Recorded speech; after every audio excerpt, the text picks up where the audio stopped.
할렐루야. 연약함을 강함으로 바꾸시는 은혜. 와, 우리 초등부 아이들을 앉았는데 저 친구들이 떠들지 않고 잘할 수 있도록 제가 잘 해야 되는데, 오늘 설교 제목이 한번 따라 하실까요? 십자가에 못 박힌 그리스도. 이걸 이 친구들한테 어떻게 설교를 해야 되나? 십자가에 못 박힌 그리스도. 기독교 신앙 가운데에 우리가 복음을 전하거나, 오늘 성경 속에 바울이 복음을 전할 때 마찬가지인데, 우리가 십자가에 대해서 두 가지를 꼭 가슴에 새겨야 된다, 이런 생각이 듭니다. 첫 번째는 뭐냐면, 십자가야 왜 십자가인가죠. 우리가 기독교인들이 십자가 하는데, 예수 믿지 않는 사람들이 왜 십자가냐고 물으면 뭐라고 대답을 하겠습니까? 그러니까 왜 십자가가 필요했는가, 또 하나는 십자가의 은혜가 무엇인가 하는 거죠. 이 두 가지는 꼭 동전의 양면과 같습니다. 십자가가 왜 십자가인가를 알면서 끝나버리면 반밖에 모르는 것이거든요. 그래서 어쩌다고 십자가의 은혜를 알아야 십자가가 왜 필요했는지, 십자가의 은혜는 왜 필요한 것인지, 두 가지를 다 알아야 신앙의 균형이 맞춰지는 것이죠. 십자가는 왜 필요했었습니까? 우리가 잘 아시는 것처럼 십자가는 우리를 대속하시는 우리의 죄와 허물과 저주와 절망을 대신 짊어지시고 제물이 되어주시는 그 십자가의 희생의 의미가 있는 거거든요. 사실 대속, 속량, 속죄, 구속, 이런 부분에 대해서 이번 주일날 설교 제목이 대속에 대한 거예요. 대속. 성찬을 하고 십자가가 있고, 예수 그리스도의 기독교의 대속과 구속, 속량, 이건 아주 중요한 단어인데, 사실 의미를 대략적으로 알지만 정확하게 얘기하라고 하면 조금 머뭇거려지거든요. 어쨌든 십자가는 대속과 구속과 속량과 관련이 되기 때문에, 십자가는 뭐냐? 내가 올라가야 될 그 십자가의 언덕에 누가 올라가신 겁니까? 예수님께서 대신 올라가는 겁니다. 그러니까 십자가의 의미는 나를 대신하시는 하나님의 십자가의 은혜가 있는 것이고, 두 번째는 뭐냐면, 그러면 그 십자가로 인하여 우리에게 주신 자유, 회복, 은총, 치유, 생명, 이걸 어떻게 이제 우리가 받았으니까 삶 속에 누리는 것이죠. 두 가지가 필요합니다. 하나는 아는 것이고, 두 번째 알았으면 누리라는 것이죠.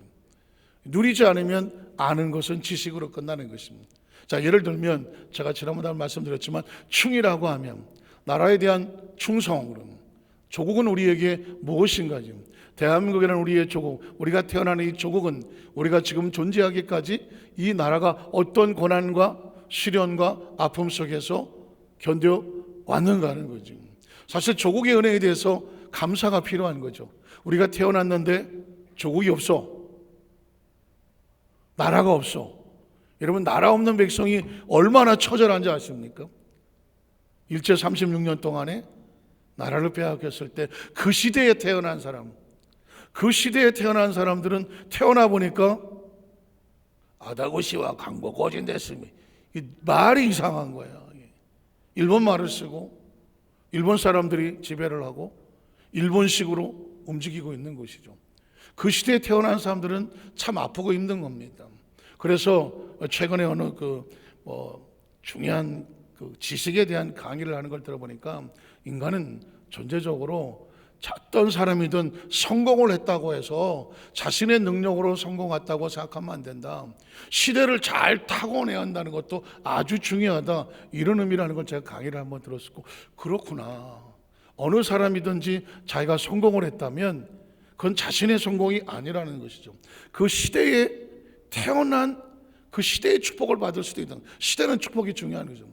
미국의 NBA에서 농구를 해서 엄청난 수백억의 연봉을 가지고 있는 몸값을 가진 사람이 만에 하나 저 1세기 이집트 이런 데 태어나서 농구 맨날 해봤자 돈 벌 가치는 1도 없다는 것이죠. 이런 시대에 농구 선수가, 프로농구 선수가, 프로야구 선수들이 돈을 한창 벌 그 시대에 태어났기 때문에 그런 돈을 벌 수 있는 것이지, 불과 몇백 년 전만 하더라도 농구에서 돈 벌 일은 못한다는 겁니다. 그러니까 지금 우리가 태어나서 어떤 성공적인 삶을 살아갈 때에 그 시대에 태어난 복도 있다는 것입니다. 저는 그 시대에 나라도 있다고 생각을 합니다. 어떤 나라에 태어나도 굉장히 중요하지 않습니까? 태어나 보니까 거저 동무, 아기 동무 나오느라고 수고했어요. 이게 어디지 이게 또? 이런 동네 태어나시면 애매해지지 않습니까? 그러니까 존재적으로 어떤 이 나라에 대한 존중을 알고 고마움을 알고 그 나라 속에 있는 것을 깨닫는 걸 충이라고 하면 이걸로 끝나면 안 되죠. 그 나라 안에서 우리에게 대한민국 우리에게 베푸는 지금 대한민국 안에서 누릴 수 있는 축복은 그건 우리가 감사함으로 누릴 수 있어야 되는 것이죠. 이건 굉장히 중요한 겁니다. 그래서 제가 효도 마찬가지다. 부모의 은혜를 안다. 아는 것 중요하죠. 우리 부모가 나를 위해서 어떻게 했는지 효를 아는 것도 중요합니다. 그러나 자식은 그 부모가 만들어 놓은 자식을 위해서 베풀어 놓은 그 방패막이 안에서 부모가 준 그 축복도 뭐 할 줄 알아야 되느냐? 누리면서 감사할 줄 알아야 되는 거죠. 그러니까 제가 사실은 이 비유를 드는 이유는 뭐냐면 하나님에 대해서 알기는 열심히 알아. 신앙은 뭐 배우기도 하고 통독도 하고 쓰기도 하고 학교도 다니고 열심히 알아. 그래서 아는 게 잔뜩 있어. 그러나 아는 것으로 하나님이 우리에게 원하시느냐? 아니죠. 알았다면 뭐 해라? 누릴 수 있어야 돼요. 지금 이 땅에 주어진 모든 것들은 하나님께서 우리에게 누리라고 주신 것입니다. 우리를 이 지구상에 던져서 이 지구상에 태어나게 하셨어. 그 다음에 어떻게 해야 돼요? 내가 너를 위해서 햇빛을, 내가 너를 위해서 공기를, 내가 너를 위해서 이 땅에 주어진 모든 자연을 주고 환경을 여건을 주었다면 하나님께서 우리에게 뭐 하라고 주신 겁니까? 누리라고 준 겁니다. 아담과 하와를 만들어 놓으시고 가장 먼저 하신 것은 에덴을 창조하셨어. 에덴으로 이끌고 가셨어. 그리고 이렇게 말합니다. 마음껏 먹어라. 선악을 알게 하는 주권을 내려놓고 나머지는 네가 마음껏 먹어라가 뭐예요? 마음껏 누리라고 하는 것입니다. 그것을 마음껏 먹고 마시며 즐거워하는 그 모습을 바라보는 게 누구의 행복입니까? 하나님의 행복입니다. 하나님의 행복입니다.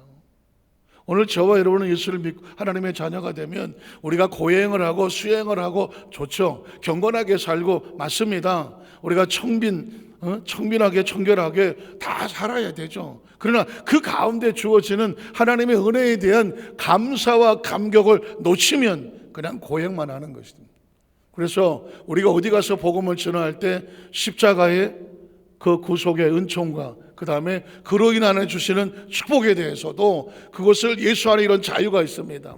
이런 평안이 있습니다. 이런 은혜가 있습니다. 이걸 선포할 수 있는 두 가지 신앙 고백이 필요합니다.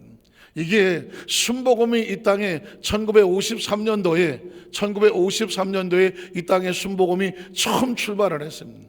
처음 출발은 그러니까 1906년도에 미국의 오순절에 성령 역사가 떨어졌고 럼시라는 그 미국 선교사가 22년 동안 준비하다가 너 가서 저 조선이라고 하는 저 이름도 듣지도 못했던 저 조선이라고 하는 저 한국이라고 하는 그 땅에 가서 복음을 전해라. 그래서 22년 후면 1928년도예요. 1928년도에 럼시라고는 여성 선교사가 하나님의 성의 선교사가 이 성경책 하나 들고 저 부산으로 배를 타고 들어와서 복음을 전하기 시작했습니다. 그게 뭐냐? 순복음이었던 거예요. 하나님의 성에. 그리고 1953년도에 이 순복음 교회라고 하는 신학교가서 교단이 처음 출발을 해서 여기까지 왔는데 오중복음과 삼박자의 축복은 결국 그동안의 장감성에서 십자가가 무엇인지 구속과 고난과 이 십자가에 대한 이걸 가르쳤다고 하면 또 한 가지 양면은 그로 인해서 주어지는 하나님의 축복에 대한 것도 뭐 할 줄 알아야 된다? 누릴 줄 알아야 된다는 거죠. 그래서 순복음은 비로소 복음을 온전하게 만드는 것이죠. 동전의 양면과 같이 십자가는 한쪽은 고난이나 또 다른 변면은 뭐예요? 고난의 열매를 너희가 누리게 하시는 거죠. 십자가는 고난만 있지 않습니다. 예수님의 십자가의 달림으로 고난으로 보이지만 예수님의 십자가의 달림으로 그 배후에는 뭐예요? 그로 인하여 우리에게 죄사함의 은혜를 주시고 그로 인하여 치유 역사가 나타나는 것이고 그로 인하여 가난과 저주가 떨어져 나가고, 죄에서 자유를 얻었으니까 그로 인하여 천국의 소망을 얻게 되는 것이죠. 그러니까 십자가가 겉으로는 고난으로 보이지만 그 한쪽 면에서 보면 축복의 여름이 있다. 십자가를 바라봄으로 십자가를 누릴 수 있는 삶이는, 이 두 가지가 왜 필요하냐면, 이 사도 바울이 복음을 전하러 가다 보니까 이 두 가지 세력과 맞붙게 되는데, 하나는 이 헬라라고 하는 이방의 신들이 가득하던 이곳, 인간의 구원에 관심이 없고 오로지 그냥 어떤 인간과 신이 적당히 어울려서 자기들의 영역을 채우는 그런 약간 좀 별 필요도 없는 그런 신들이 갑작하던 그리스 로마 신의 이 시대 사람들에게 진짜 십자가의 구원의 은총을 전해야 되고, 또 하나는 뭐냐, 아직까지도 율법을 지켜야 구원을 받는다고 하는 이 유대인들을 향하여 저들에게 그것을 뛰어넘는 복음의 은총을 전해야 되니, 여기는 대속의 은혜가 없고 여기는 구원의 은총을 누림이 없는 이 두 가지 세력과 두 가지 세력을 뚫고 복음을 전해야 되는 거예요.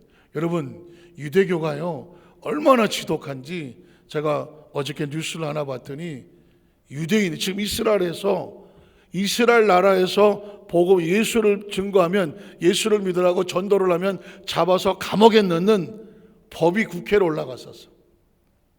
그러니까 지금도 이스라엘 백성들은 기독교인에 대해서 학을 떼고 있어. 왜 그럴까요? 율법을 지켜야 구원을 받아. 예수는 메시아가 아니야. 근데 기독교인들은 예수가 메시아야. 그리고 기독교인은 십자가의 대속의 은혜를 선포하거든. 그러니까 유대인들은 기독교를 인정하면 자기가 십자가에 자기 조상들 십자가에 못 박힌 그 예수를 십자가에 못 박은 자기들이 잘못한 거거든. 그러니까 유대인들은 어떻게든지 기독교를 반대하려고 해요. 그런데 재밌는 건 뭐냐면, 요즘은 뭐 유튜브라든가 너튜브라고 그래야 되나, 어쨌든 이 SNS가 워낙 퍼져 있기 때문에 이스라엘의 젊은 친구들이, 어린아이들도 기독교에 대한 영상을 봐. 그 선교에 대한 영상을 보고 영화도 보고 책도 읽고, 그러니까 이 어린 친구들한테 이 기독교가 침투하고 들어가서 영향을 미치는 걸 막지를 못하는 거예요. 그러니까 이걸 법으로 금지하는 거예요. 어린아이에게 기독교 교육에 대한 책자라든가 영상을 보여주면 벌금, 그리고 감옥에 집어넣고. 그런데 심지어 이제 국회법까지 올라가서 이스라엘 나라 땅에서 예수를 증거하면 감옥에 집어넣겠다, 이걸 법으로 정하려고 했는데, 기독교에는 배후에 누가 있냐?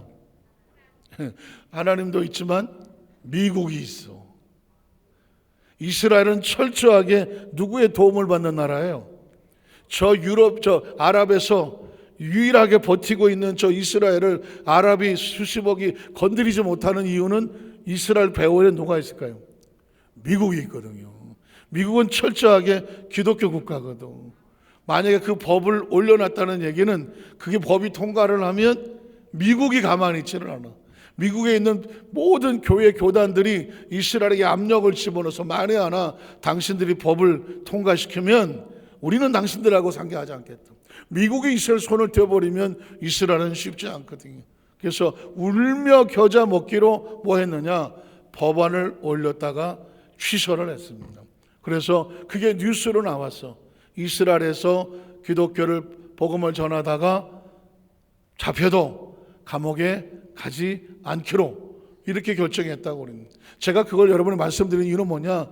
유대교가 얼마나 지독하게 자기들은 이 계명을 지키고 율법을 지켜야만 행위로 구원을 받는, 이걸 끊임없이 강조를 하는데, 예수 그리스도의 십자가의 은혜에 대해서는 아예 들어오지 못하도록 막으려고 몸부림을 치는 것을 보면, 뒤집어 말하면 십자가의 은혜의 대속이 이 세상으로 퍼져나가는데 얼마나 이게 중요한 것이길래 사탄이 막느냐고요. 자, 그런 와중에 저와 여러분이 이 십자가의 은혜를 입어서 예수님을 구주로 믿으시면 아멘 하시기 바랍니다. 우리가 이때까지 오면서 얼마나 많은 장애물이 있었을 텐데, 정말 감사하게 그 복음이 우리를 뚫고 들어와서 저와 여러분 예수를 믿고 그 은혜에 아멘하게 하신 줄로 믿습니다. 자, 이 두 가지를 머리에 두면 바울이 이 고린도 교회에 들어가면서 철저히 그 속에서 뭘 증거하려고 몸부림을 쳤는지를 말씀에서 발견합니다. 사도행전 9장 19절 22절에 보면, 자, 사울이 처음 예수를 믿고 나서부터 그가 뭘 증거했는지, 음식을 먹으며 강건해졌다, 눈이 보이지 않고 쓰러지고 다시 예수를 만나고 회복되고 난 다음에 제일 먼저 모시가 뭘 했는지 아십니까? 사울이 다메섹에 있는 제자들과 함께 며칠 있을 새 즉시로죠, 이 하나님 예수를 만나고 회심하고 난 다음에 머물러 있지를 않아요. 도대체 이 사울이 뭘 어떻게 무슨 그 속에 뜨거움이 있길래 움직이는가? 즉시로 각 회당에서, 회당은 뭐 하는 곳이죠? 유대인들이 율법을 가리키는 곳입니다. 제사하는 곳입니다. 그런데 회당에서 예수가 하나님의 누구다? 아들이심을 전파했습니다. 이건 기절할 일입니다. 기절할 것이죠. 혹시 저 불교 사찰에서 어제까지 주지스님으로 계시던 분이 다음날 며칠 지나서 뭔가 이상하게 오더니 갑자기 앉아갖고 예수가 하나님의 아들이다. 이 중돌이 앉았다가 이게 뭔 소리지? 이건 저리 가라는 거죠. 이건 저리 가라는 겁니다.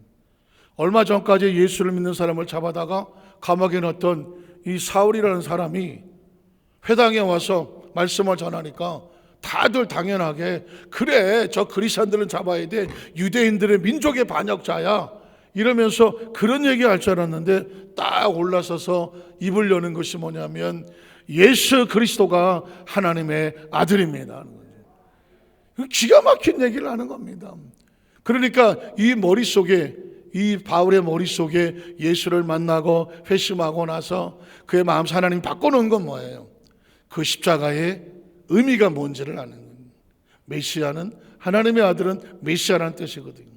그리고 그 십자가의 은혜로 우리가 받은 대속의 은총을 깨닫게 되니까 이 두 가지를 전한 거예요. 예수가 누구인가, 십자가가 무엇인가, 그리고 예수를 믿고 나서 십자가에서 우리에게 부어진 그 은혜가 무엇인가, 두 가지를 전하는 거거든요. 자, 하나님이 아들이다라고 전파했던 얘기는 그 속에 두 가지가 이미 들어갔겠죠. 예수가 누구인지, 그가 십자가를 지면서 어떤 역사가 나타나는 건지. 자, 그랬더니 그 다음 절에 보니까 듣는 사람들이 어떻게 놀라? 다 깜짝 놀라서 그리고 말하되 이 사람이 예루살렘에서 이 이름을 부르는, 예수의 이름을 부르는 사람을 뭐라던 사람이에요? 멸하던 자가 아니에요. 근데 갑자기 이게 뭐냐? 그러면서 여기에 온 것도 그들을 결박하여 대상들에게 끌어가고자 함이 아니냐. 근데 어떻게 된 게 저 사람이 저렇게 변했느냐. 이 성경은 뭘 말할까요? 바이블 say, 이 스토리를 통해서 성경은 말하고 싶은 게 뭐예요? 하나님이 바꿔놓는 거죠. 하나님이 쓰실 사람은 하나님이 바꿔서 사용하는 것입니다. 제가 이제 나중에 또 말하겠지만 제 머릿속에 성경을 읽다가 계속 맴도는 게 뭐냐면, 한번 따라하세요. 하나님 안에서 인생은 끝까지 모른다. 하나님에서 인생은 끝까지 모릅니다. 끝까지 모릅니다. 아니, 사울이, 크리스찬을 잡으러 가던 이 사울이 하루아침에 변화가 되어져서 그 그리스도들을 잡으러 가자고 선동하던 회당에서 그 자리에서 그 유대인들을 보고 하는 말이 하나님의 아들이 누구냐? 예수 그리스도다. 이걸 전할 줄을 누가 알았습니까? 이건 사도 바울이 배워서도 아니고 그가 어려서부터 교육을 받아서도 아닙니다. 하나님이 만드신 것이죠. 한번 따라서 하나님이 만드십니다. 옆에 보라면 축복하세요. 하나님이 당신도 만드십니다.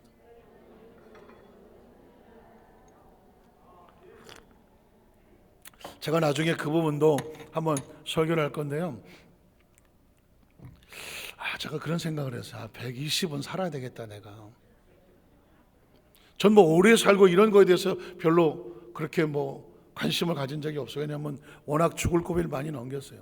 20대, 30대, 40대, 아이고 50대도 죽을 고비를 한번 넘겼습니다. 쉽게 얘기하면 거기서 끝났어라고. 그러니까 그런 것을 겪어본 사람들은 오래 산다는 개념이 별로 없어요. 그냥 하루하루 살아간다는 이런 의미가 강하죠. 근데 아까 강대상 저 밑에서 책상에서 연구하다가 120은 살아야 될 것 같다. 이유가 뭐냐면 성경 속에서 하나님이 열어주는 세계가 이 끝도 한도 없어. 저는 제 가방에, 조그만 가방에다 늘 노트하고 펜을 가지고 다니는데 언뜻 앉아있으면 막 움직일 때는 모르지만 앉으면 노트에다가 이거 정리라고 정신이 없어요. 그러니까 받아 적는 거예요. 막 받아 적는데 그게 열려. 그냥 성경 속에서 하나님, 아 이게 이거구나, 이게 이거구나, 이거구나 하고 이게 열려. 별로 반응이 없네. 이게 열린다니까. 그래 앉아있으면 이거 정리라고.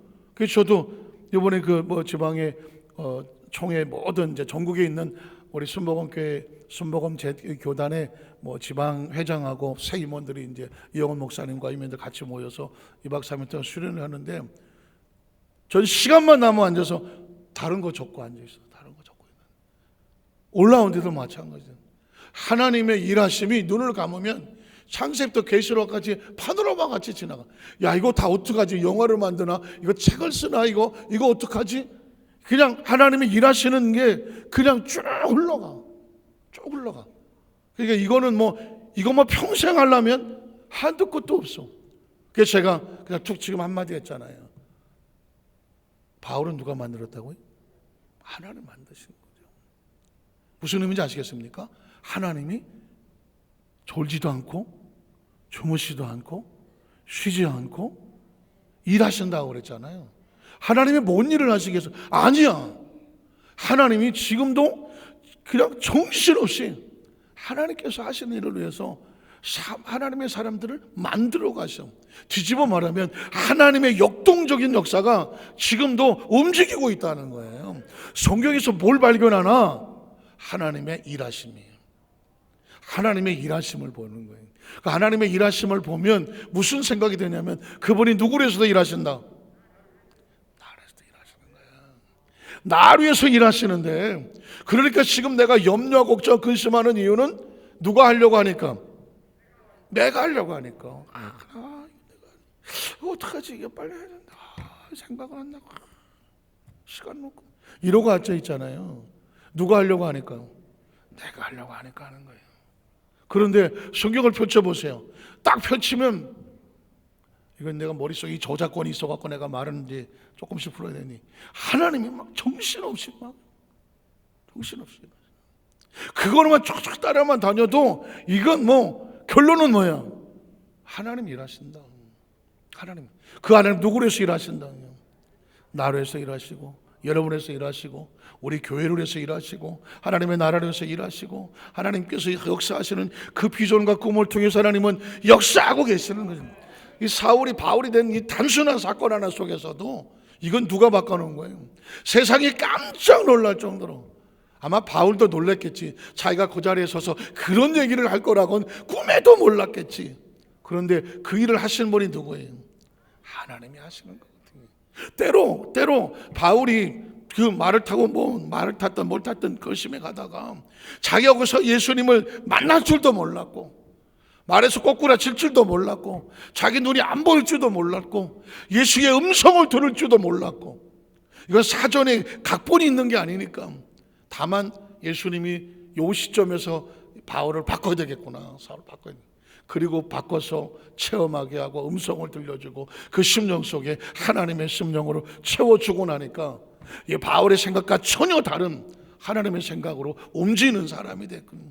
그게 사울의 인생의 가장 최고의 축복이죠. 오늘날 저와 여러분의 마음속의 생각 속에 내 생각과 의지와 계획이 아닌 하나님의 생각이 나를 들어와서 점령하고 다스려서 하나님께서 만드시는 작품이 되면 그게 우리 인생의 최고의 축복이고, 그래서 하나님께서 뭐 하신다? 일하시는 겁니다. 사람들이 깜짝 놀란 거는 왜 놀랍니까? 사람들은 상상을 벗어나기 때문에 놀라는 겁니다. 상상을 벗어나서 놀라는 거죠. 그 상상 보통 그건 뭐 있을 수 있어는 놀라지 않습니다. 놀라지 않습니다. 제가 예전에 영화 배우였습니다. 그러면 반응을 봐야지. 이렇게. 예. 여러분 지금 놀라지도 않습니다. 저 마스크가. 그러나 제가 20대 어느 날 식당에서 밥을 먹고 있는데 종업원이 놀랍니다. 주인에게 말합니다. 저분이 저 텔레비에서 나온 사람하고 똑같이 닮았어요. 응? 저도 저게 무슨 소린가 해서 만드는 척하고 싹 쳐다봤더니 텔레비에 노주현이가 나왔어요. 노주현이가 나왔어요. 그때만 들어 제가 장발에다가 앞머리를 이렇게 하고 노란 목 올라오는 독고리 입고 회색 양복을 탁 입고 진짜 이뻤어. 이게 비웃음이죠, 이거. 네. 그러던 시절이 이쯤 되면 이제 할머니 우리 권사님들이야 그래 우리 목사님은 그랬을 거야. 근데 유초동부 아이들은 상상이 안 되는 거죠. 사람은 왜 놀랍니까? 자기의 생각과 사고와 상상을 넘었으니까 놀라는 거거든요. 성경을 가만히 보세요. 그냥 읽었을 때는 그냥 읽는 거예요. 그런데 바울이 회당에서 예수가 하나님의 아들이라고 증거를 하니까 유대인들이 다 나가 떨어져 놀라는 거예요. 왜 놀랍니까? 사람이 안 되는 거거든요. 사람이 할 수 없는 거예요. 저는 우리 여도수 만사교회 성도들 삶의 현장 가운데 정말 세상이 놀랄 만한 하나님의 역사와 은총이 저와 여러분의 삶의 현장 가운데 하나님의 계획 속에서 일어나시기를 주의 이름으로 축복합니다. 기억하십시오. 하나님 말씀을 듣는 목적은 단합니다. 그걸 여러분의 머릿속에 두려고 합니다. 여러분이 예수님 안에서 아주 부유할 것입니다. 부유하실 겁니다. 넉넉해질 겁니다. 형통해질 것입니다. 빛나는 인생이 될 것입니다. 세상이 깜짝 놀랄 만한 저 사람이 저렇게 됐어? 깜짝 놀랄 만한 하나님의 은혜가 임할 것입니다. 제 강단에 올라가기 전에 제 머릿속에 우리 성도들에게 어떻게 축복을 할까? 당신은 예수님 안에서 부유해집니다. 번성해집니다. 창대해집니다. 강성해집니다. 왕성해집니다. 하나님이 일하고 계십니다. 하나님께서 세상을 깜짝 놀게 하실 것입니다. 바울이 우리보다 난 게 뭐가 있습니까? 오히려 그 사람은 하나님 안에서 나쁜 일을 했고 우리는 그 정도가 아니죠. 그러나 옳고 잘했니 못했니가 아닙니다. 하나님의 계획 속에서 이 일은 네가 해라. 하나님께서 그를 일을 맡기시면 그는 변화가 되는 것이죠. 저는 여도수 한사교회 성도들에게 그 은혜가 함께 하시기를 축복합니다. 성경은 계속 이어집니다. 그 다음 절에 보니까 사울은 힘을 더워도 나를 보고 깜짝 놀랐다는 얘기는 이건 내 힘이 아니거든. 하나님의 힘이거든. 사울은 힘을 더 얻어서 예수를 그리스도라고 더 크게 증언하고 다메섹에 있는 유대인들을 뭐하게 하더라? 당혹하게. 저는 우리 여도수 만교회 성도들이 가는데 세상이 놀라기를 원합니다. 저 사람이 저렇게 됐어? 저 유초동 우리 친구들이 저렇게 됐어? 깜짝 놀라야 됩니다. 깜짝 놀랄 수 있습니다.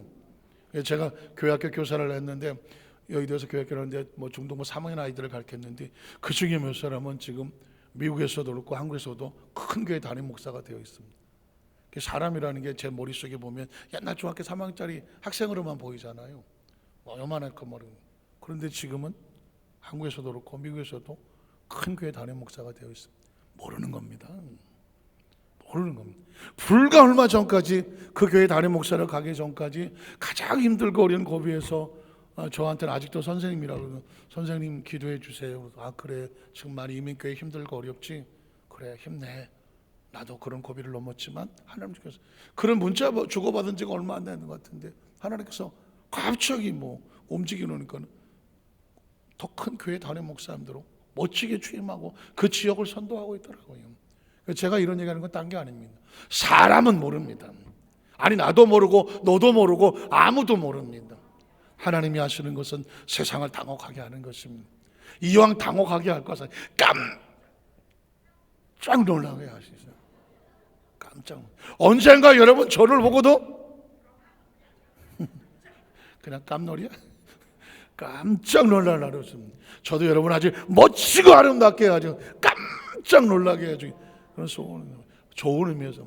왜냐하면 사울은 지금 우리를 놀라게 하고 있습니다. 그 다음 절에 보면 또 주 예수 이름으로 담대히 말하고 헬라파 유대인들과 함께 말하며, 여러분 헬라파 그리고 유대인 이 두 가지가 성경에 나오는 건 뭐냐면 바울의 사역 가운데 이 두 가지가 항상 가로막았습니다.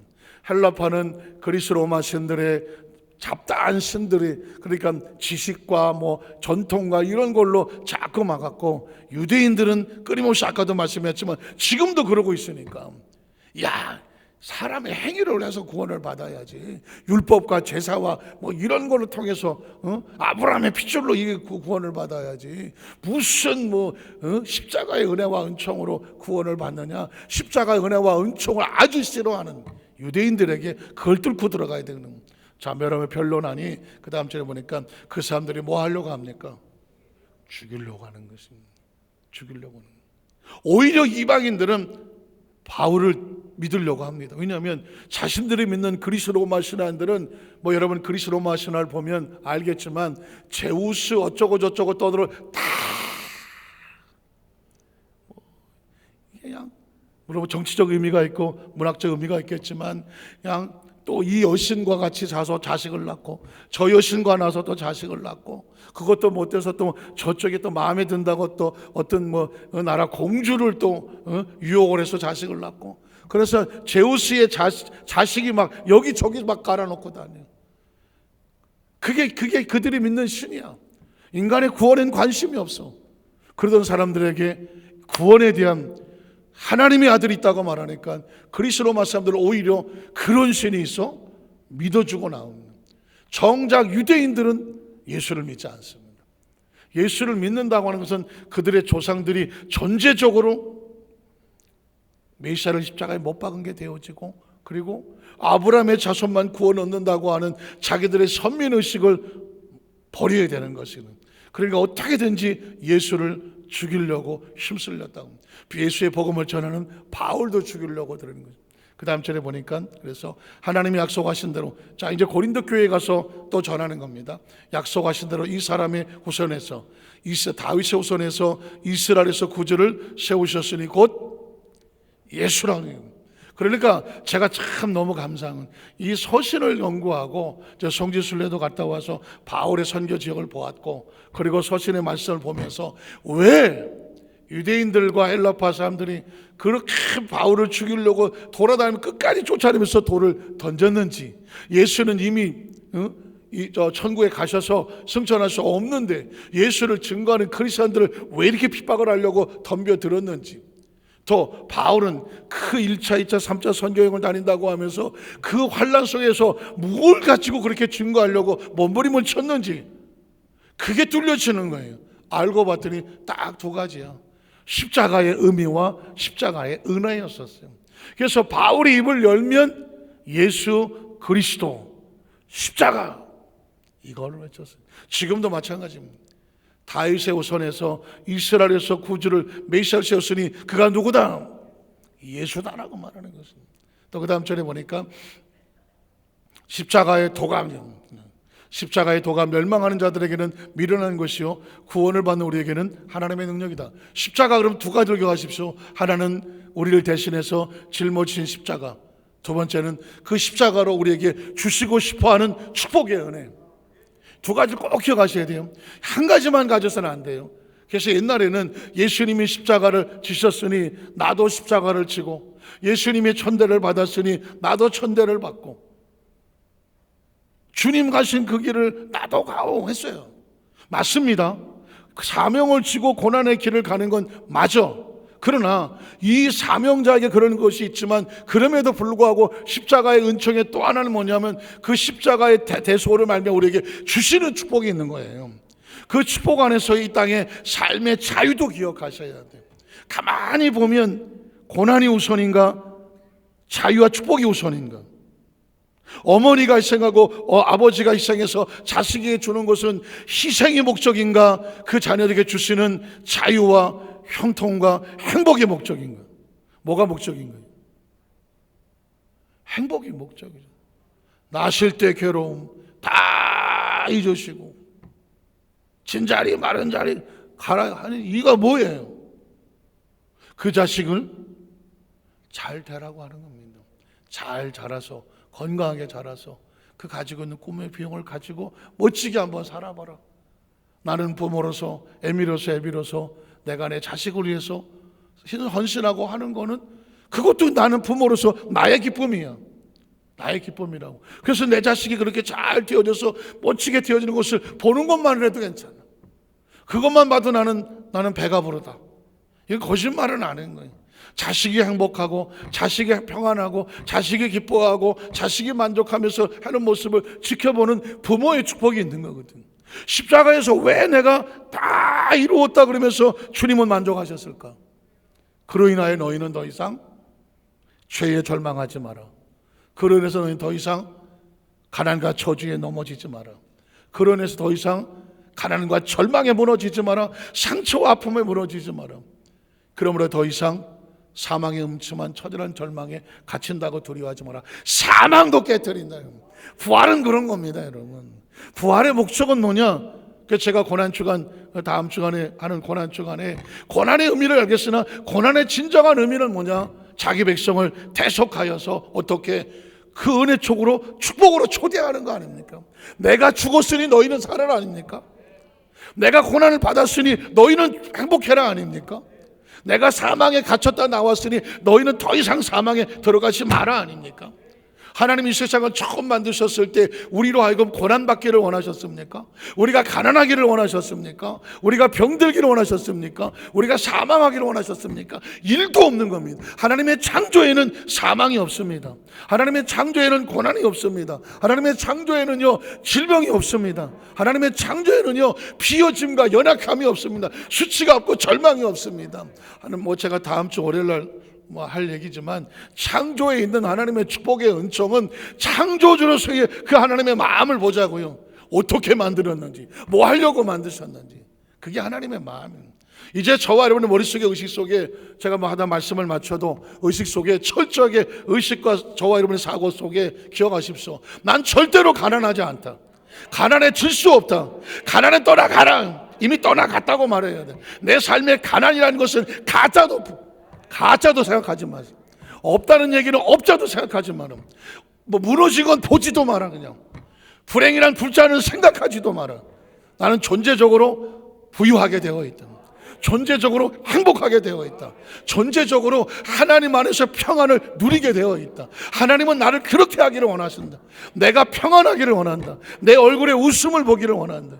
하나님은 내 존재적으로 주신 생명을 가지고 그 마음껏 하나님 안에서의 기쁨과 감사의 헌신이 되기를 원한다. 그렇다고 해서 남의 것을 빼앗거나 사기치거나 그래서 내가 소유하겠다는 게 아닙니다. 하나님이 주시는 축복은 그 사람들 다 가져가도 나에게 주실 축복은 여전히 많이 있어요. 풍성하게. 하나님 다른 데 다 줘서 나한테 줄 축복이 없는 게 아니라 하나님의 축복은 마르지 않는다. 하나님의 치유는 마르지 않는다. 하나님의 생명은 마르지 않는다. 믿으십니까? 그러니까 하나님께 날 줄 게 없을까 봐 걱정하지 말아요. 의식과 사고 속에서 내 안에 하나님에 대한 인식을 바꿔야 해요. 십자가를 내가 예수님이 하나님의 아들이 생명을 쏟았다고 하면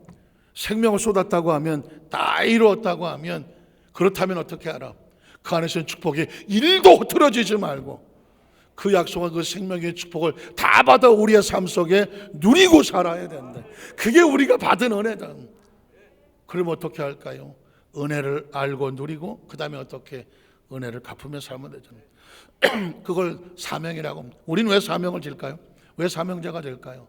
죄송한 얘기지만 왜 목사가 되고 목사야 콜링이라고 치면 왜 장로가 되고 왜 안수입사가 되고 왜 교사가 되고 권사가 되고 사명을 질까요? 이유는 하나입니다. 은혜를 알기 때문이죠. 은혜 갚는 겁니다. 그 은혜 속에서 은혜 붙잡고 살다가 보니까 오히려 더 큰 은혜가 오는 겁니다. 더 큰 오늘 말씀을 정리하면서 십자가에 못 박힌 예수 그리스도 두 가지를 기억하십시오. 십자가는 고난처럼 보이지만 그 뒤에 있는 하나님의 엄청난 은혜의 축복이 있다. 십자가를 바라면서 그 축복까지도 어떻게 해라 우리 삶 속에 채우고 누리는 우리 성령 되시기를 주의 이름으로 축원합니다. 기도하겠습니다.